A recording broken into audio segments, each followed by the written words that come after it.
Hey guys, so in today's video, I thought we could look at my Nintendo Switch game collection. So yeah, let's go ahead and get started. So the first game we have is The Legend of Zelda: Breath of the Wild. Now this was the first game I purchased, and the only game I purchased on launch day. And I don't regret it at all. It is a fantastic game. There is just so much to do and so much to explore. It's a fantastic open world game. Yeah. Next up is Sushi Striker: The Way of Sushido. I actually haven't put much time into this game yet. This is a newer purchase for me. I wanted it when it came out, but recently found it for about $7 or $8. So I knew I had to pick it up at that price. And but what I have played, it seems to be an excellent puzzle game. Next up is Dragon Ball FighterZ. This is a fighting game that I'm not very good at, but it's still fun regardless, you know. Me and all my friends seem to be about the same level when it comes to fighting games. So when we have friends around, it's really fun to play those together, but just going online in this game, I just feel like I just get demolished. So I don't do that very often for that reason. Alright. Next up is Captain Toad Treasure Tracker. This is... there's a bug. This is a great sort of puzzle adventure game. And there's a lot to do.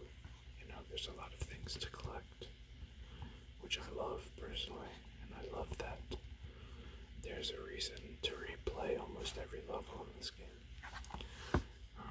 I haven't beaten this yet, but it's just one of those things that I feel like you can pick up once a week or so, and just make a little bit of progress at a time and feel like you've accomplished something, which is really cool. Alright. Next is Lego Marvel Superheroes 2. Now, don't get me wrong, this game is very fun to play with friends. But that being said, the Nintendo Switch version runs pretty badly. It just has a frame rate that loves to just drop, like in the 20s and 10s sometimes. Like this level that's advertised with SpiderGwen. I mean, the frame rate, they may have fixed it. It's been a while since I played it, because I really only play this with like one or two friends. But this level right here, you're swinging around the city, and it's so hard and disorienting to navigate because of how bad the frame rate is. But in general, I do enjoy the Lego games. Monster Hunter Generations Ultimate. Now, this is probably about the third time that I've bought a Monster Hunter game and convinced myself that this is going to be the time that I play the heck out of it, and I put hundreds and hundreds of hours into it, and I just can't do it. I don't know what it is, but everything about this game seems like something I would enjoy, and it's not necessarily that I don't enjoy it. It's just not something I ever see myself really wanting to play. It almost feels like a chore. Yeah. Next is Pokemon Let's Go Pikachu. Now, I'm not a huge Pokemon person, but I figured because it was the first Pokemon game on Switch, I just had to try it. And yeah, it's exactly that. It is a Pokemon game on Switch. This one is obviously a little bit more bare bones, a little more casual, and they're trying to appeal to the fans that pretty much picked up the Pokemon series with Pokemon Go, and there's nothing wrong with that. I think this game has a market, and I think that when Pokemon Sword and Shield come out at the end of the year, that game will appeal to those more hardcore Pokemon fans, which is awesome. Alright, next game has been Heroes. Now, this is a roguelike strategy game that I have not played very much of, and to be honest, I just was not a fan of the combat in this game and the whole strategy aspect of it. I typically like strategy games, but something about this game I just couldn't manage to get into, and maybe it deserves more of my attention because I've heard great things, but I don't know, something about it just didn't grab me.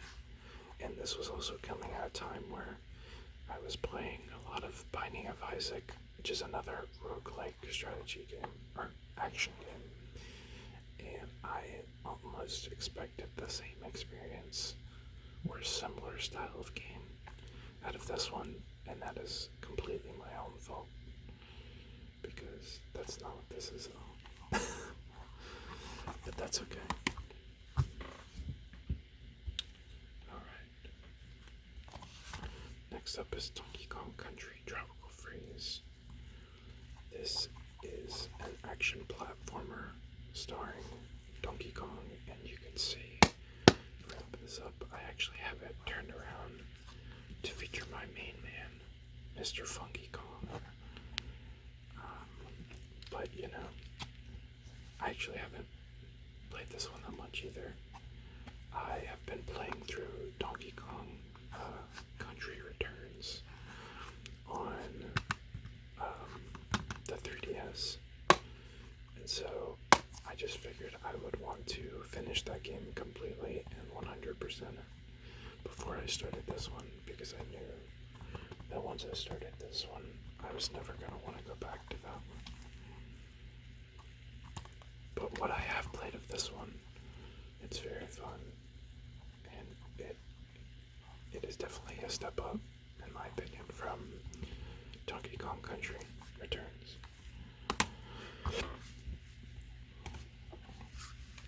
Next up is Splatoon, which is just an incredible game. Sorry, Splatoon 2, I should say. Just an incredible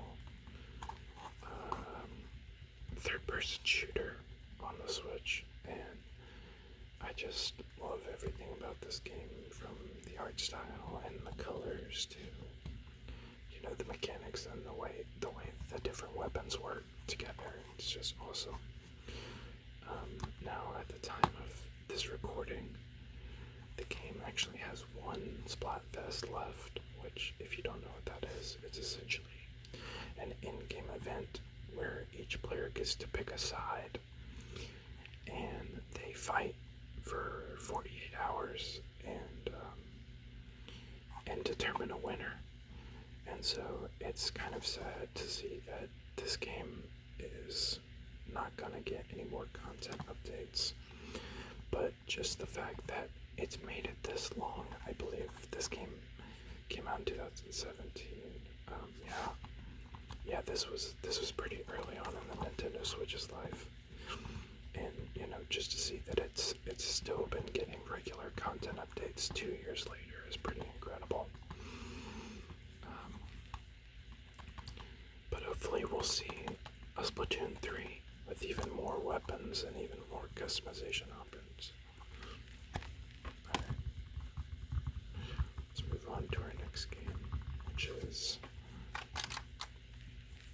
Puyo Puyo Tetris. Now, I picked this game up because I really, really wanted to get good at Tetris 99, which never happened, but I still do play this game on a regular basis, just for the Tetris mode alone. And I think my favorite aspect of this game is just how much content it has, and how many different puzzle games it's got Puyo Puyo, which is this, I don't really know how to describe it. It's almost like Dr. Mario, if you've ever played that, but I know that's not right as well. Like, I know it's deeper than that, but it's got Tetris as well. And then it's got a mode that combines these two, and just a bunch of different games you can play. And yeah, it's super fun.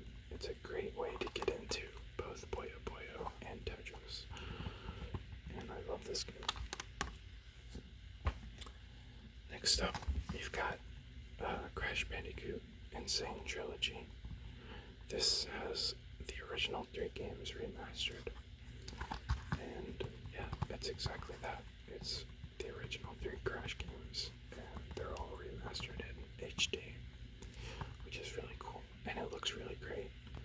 I've tried this game on the Xbox One X as well, and this game holds up pretty well on Nintendo Switch. It still looks pretty awesome. I think there's a frame rate difference, but it's not very noticeable if you've only played this version. And I think this is probably the best way to go back and play those games now, because the original ones don't seem to have aged as well. And this is a great way to try those games for the first time, or maybe if you haven't played them in years. So yeah. Alright. Super Mario Party. Now, this one is intriguing because I actually haven't put that much time into it, but not because I don't want to necessarily, just because it is simply a game you can't play by yourself. I mean, I guess technically you could, but I think the whole fun is, being surrounded by friends and playing these, like, crazy mini games together. And, I haven't had the chance to do that lately. But when this game came out, I feel like we played the crap out of it. And it's pretty good. It's not the best Mario Party, but it does take some steps in the right direction. Especially compared to the last Mario Party on the Wii U, which was just not very fun at all. Alright. And I should mention, before I go any further, that I do own Switch, like I own digital games as well. So that's why you don't see, like, Super Smash Bros. Ultimate, for example, just because I bought that game digitally so that I would always have it with me. But last but not least is the newest pickup, and that's Super Mario Maker 2. Yeah, I've been playing the crap out of this. It's super fun. The story mode is pretty good. The levels are awesome, but it's not a story. I would just call it like I don't know. I mean, the story of the game is that this dog hits the reset rocket on the castle that they just finished building, and now you have to replay stages, or play them, I should say, to collect coins and purchase items for the castle. So, I mean, not really a deep and enriching story, but that being said, the levels that Nintendo has made for this game are really cool. You can see this awesome artwork on the back. Yeah, but they're really cool levels, and they really show off just exactly what you can do with the maker tools in this game. But obviously the biggest point of this game is not only making levels, but playing the ones that other people have made online. And I mean, just already within 2 weeks of release, people have just made some incredible levels, and it's so fun to just hop on and see what's new and what's popular. This game does have an online mode in terms of like playing co-op online, but right now it's not really fleshed out and it's not really that great. It's pretty buggy, but it's kind of chaotic and fun. If that's your sort of thing, they've said that they're gonna update it, but it's Nintendo and it's online, so we'll see if that ever happens. But yeah, that's gonna do it for this video. I hope you enjoyed, and I will see you